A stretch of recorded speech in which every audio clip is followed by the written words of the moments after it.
Hey guys, it's Lisa with Are You My Cousin? And it is Thursday afternoon, so it's time for another Facebook Live. All right, I have a confession is that I was working actually on writing a new blog post, and I almost was late to my own Facebook Live. But I made it here, and I'm happy to be here. As you come in, as you are joining me, I would love it if somebody would give me a thumbs up or drop a hello comment in the comment section just to let me know that we're broadcasting okay, that you guys can see and hear me just fine. So again, welcome to the Are You My Cousin weekly Facebook Live. We are going to be talking about census substitutes and what to do when you can't find your ancestor in that census. But before we get there, I just want to give you a couple of announcements that are coming up. So as we go through, if you're new, hey June, thanks so much for letting me know you can hear everything. As we go through this, if you are watching on a replay, if you're on Facebook and watching the replay there on Facebook, you'll see the comments sections just fine. And you're welcome to go ahead and leave a comment, even if it's after the live session. If you're watching the replay on YouTube, know that any of the links that I mentioned, I'm actually going to put in the description below. So that's where you'll find those links. So you can watch either place. It'll be just fine. Wanted to give you a heads up about something that you may have missed on the website, and that is that I actually have a free genealogy course there. It's for setting yourself up for genealogy research success. It is just 4 videos that get delivered into your email box, your inbox. You don't have to go anywhere or do anything for them. You just sign up, and for 4 days in a row, you get the videos will show up in your inbox. So I'm going to drop that link down below. A lot of people have already used it, seem to really like it. So, but I realized I wasn't sure everybody was seeing that opportunity to join in on that free. It's just a free video e-course, and it's quick, it's easy, it doesn't take a lot of time to sit through and go through. All right, guys, let's talk about census substitutes, because I don't know if you're like me, but I get what I call I can't find my ancestor in the census syndrome. Now, my grandmother was actually one of the first ones. Well, she was kind of one of the first ones I struggled with in one sense. And my poor grandmother, when it came to record keeping, no genealogist in the future is going to be able to find her, because the minister's return on her marriage certificate has her married to the wrong man. It has her married to her father-in-law and not her husband. Then find her in the 1940 census record. She's not even there because the census taker put the next door neighbor down in place of her name. So my poor grandmother is having a hard time in those genealogical records. But what that brings up and really shows to, I think, us as researchers is that these guys made mistakes. Census takers were human. And there are a lot of reasons why an ancestor might not show up in that census record.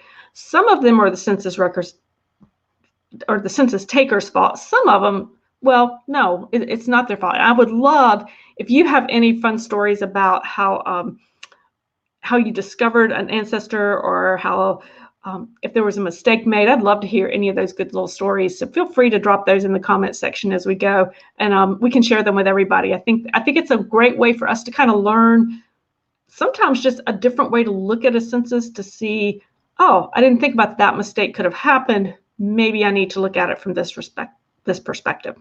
So anyway, some of the reasons those ancestors may not have been made it into that census record. One, I'm convinced that census taker in 1940 was taken with the young woman next door, and because he enumerated her twice, in her own home and in my grandmother's home.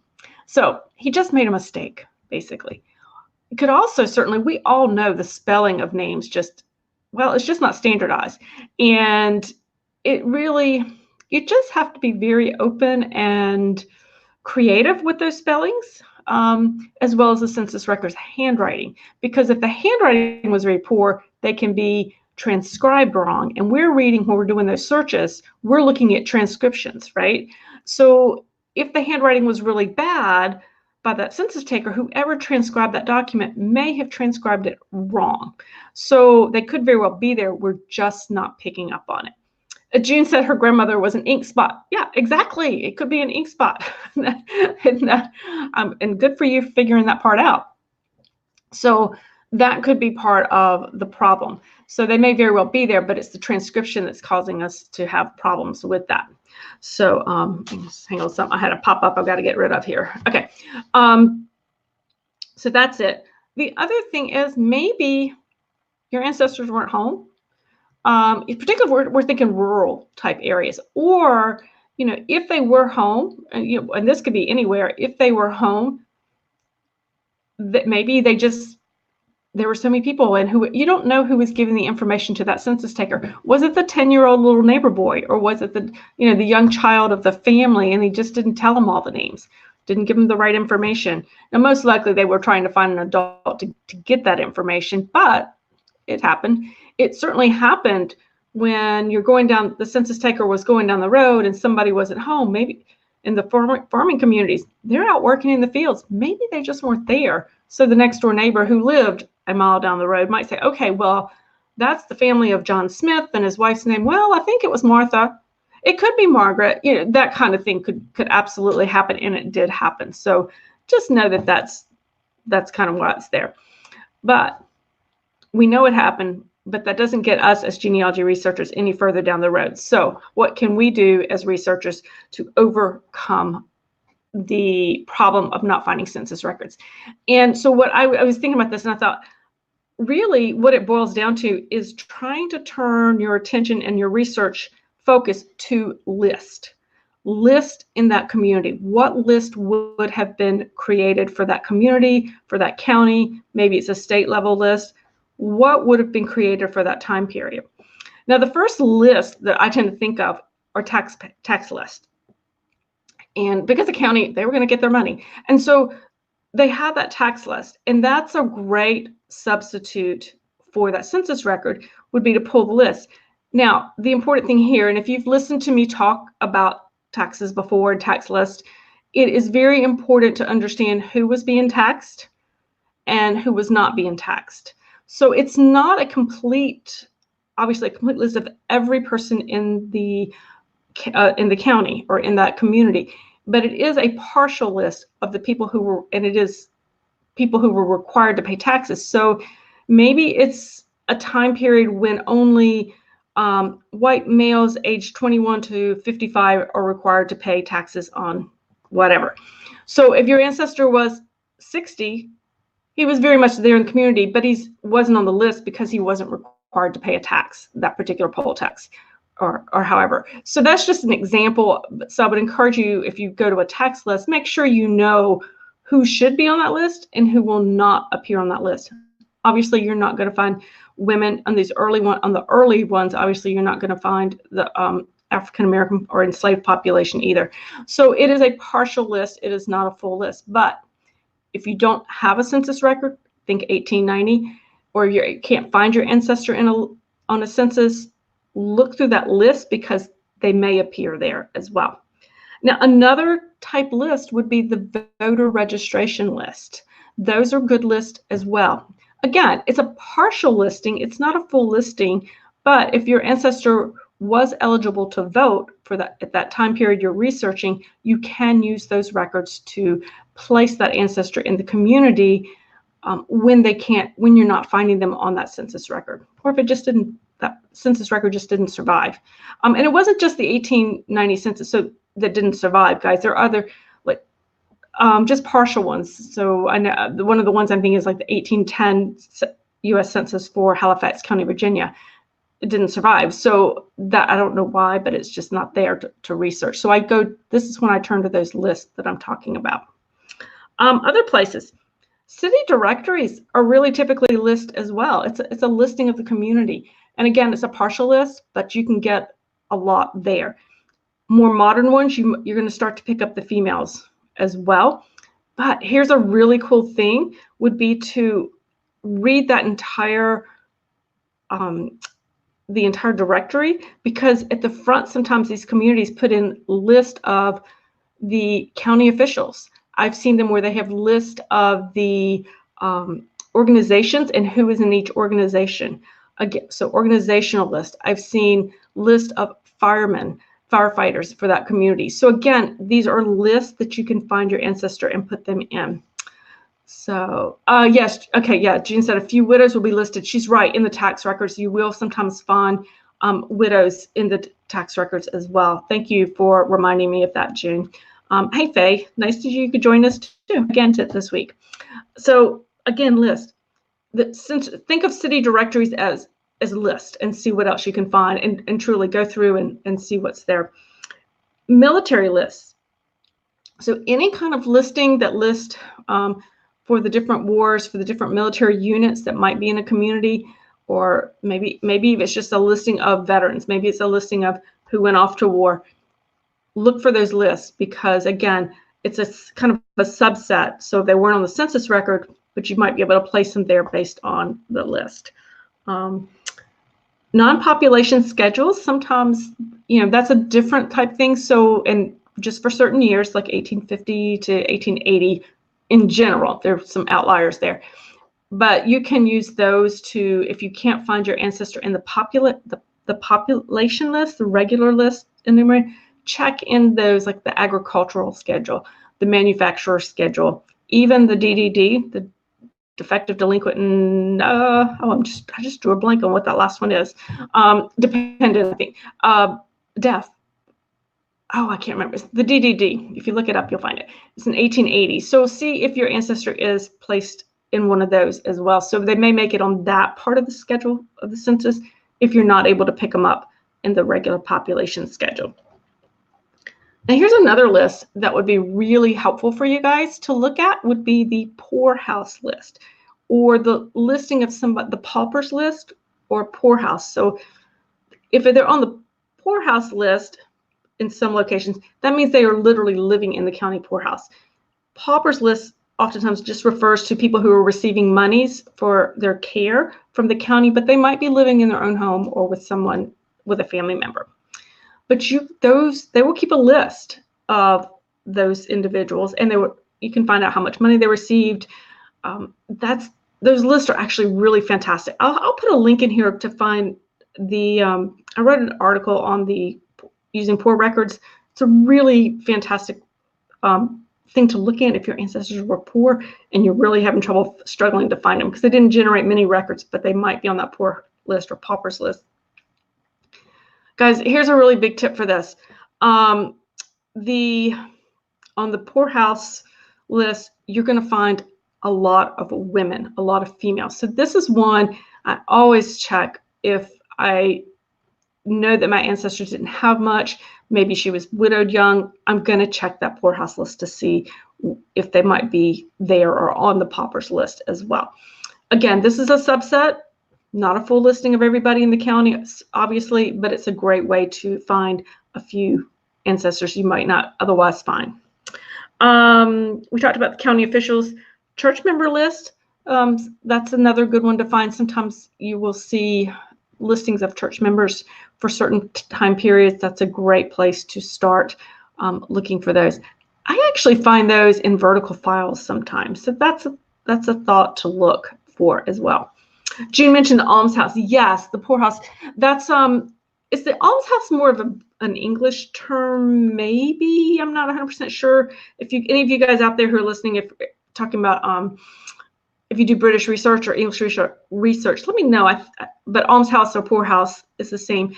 And also, I believe in England, they refer to it sometimes as the workhouse. That would be another option for listings to look at. So it's really a matter of kind of getting into some of the lists and thinking through your ancestors' community. And really, that's what it boils down to.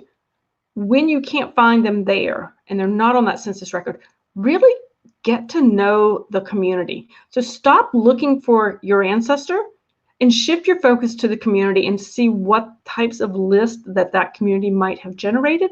Then you can start going through the list to see what you might find and to see if you can start to pick up on your ancestor at that time period. So that's always a big help. Oh, June said she found the almshouse in New England, and that actually makes sense. I think, now that you mention it, June, I think I have heard that. Obviously, a lot of what I do is Southern research, and they tend to refer to them, unfortunately, as the poorhouse down here. But yes, I think now that you say that, Jean, thanks for the reminder. I have seen almshouses up in New England as well. So that's a good thing to remember.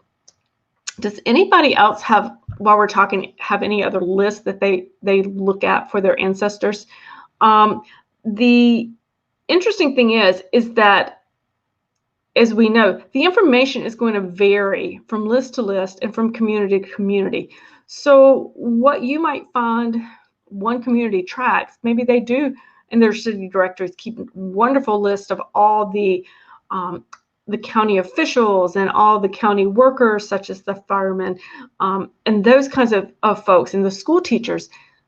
The next community over may not have those. Now, those tend to be very local community, but then the county level, you're going to look at, they're going to be a little more consistent, at least through several communities. So you're looking for tax list and the voter list. Those are a little bit, I think, more uniform. And then you can always go up into the state level as well and look and see what those might have as well. So most of what you're going to be looking for, though, is going to be at the community and at the county level for that. So that's where I like to go to look for. Yeah, anybody else got any really interesting lists that they might look for? One of the things that you might try, I don't do this quite as often, I probably should do it more than I do, looking at a school census list. That is an interesting list because it'll list the children, which is important for you, but a lot of times, and it varies, you might find the guardian or the parent, one or both parents named.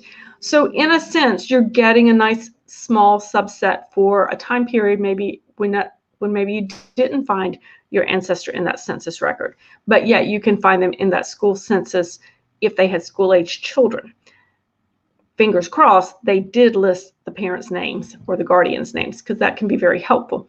It's also a great place to find the children. Sometimes you pick up I shouldn't say extra children, but where you find children who may not have survived till adulthood. That might be one of the only places you'll find them listed, as well as the females. It's a great place to find females as well.